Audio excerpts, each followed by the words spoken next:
NEET প্রশ্নবাসের বিরুদ্ধে cockroach জনতা পার্টির আন্দোলনের পর এবার যন্তর মন্তরে নয় আন্দোলনের স্ফুলিঙ্গ। সংরক্ষণ তুলে নেওয়ার দাবিতে শয়ে শয়ে মানুষ ভিড় জমাতে শুরু করেছেন দিল্লির যন্তর মন্তরে। সংরক্ষণ ও ইউজিসির নিয়মের বিরুদ্ধে শুক্রবার থেকে এই আন্দোলনের ডাক দেওয়া হয়েছে।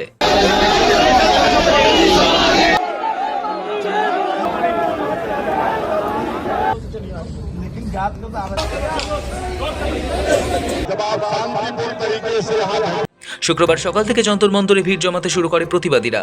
সংরক্ষণ তুলে নেওয়ার দাবিতে শয়ে শয়ে মানুষ ভিড় জমাতে শুরু করেন দিল্লির যন্তর মন্তরে। দুপুরের দিকে বেড়ে যায় ভিড়। ব্যানার পোস্টার হাতে স্লোগান দিতে দেখা যায় বহু মানুষকে। জয় শ্রীরাম, ভারত মাতা কি জয় এর পাশাপাশি স্লোগান উঠেছে জাতের ভিত্তিতে নয়, সংরক্ষণ দেওয়া হোক গরিবদের। বিশ্ববিদ্যালয় মঞ্জুরি কমিশন এর নিয়মের বদলের দাবিও উঠেছে এই আন্দোলন থেকে। শিক্ষাঙ্গনে জাতপাতের ভিত্তিতে সংরক্ষণ বন্ধ করতে সরকারের কাছে দাবি জানাচ্ছে প্রতিবাদীরা।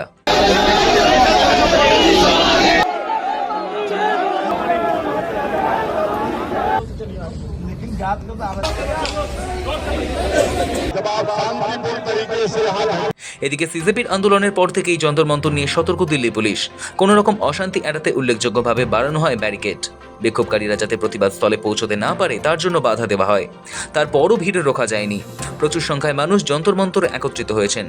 এদিকে দিল্লি পুলিশের তরফে জানানো হয়, যন্তর মন্তরের পরিবর্তে রামলীলা ময়দানে জমায়েতের অনুমতি দেওয়া হয়েছে আন্দোলনকারীদের।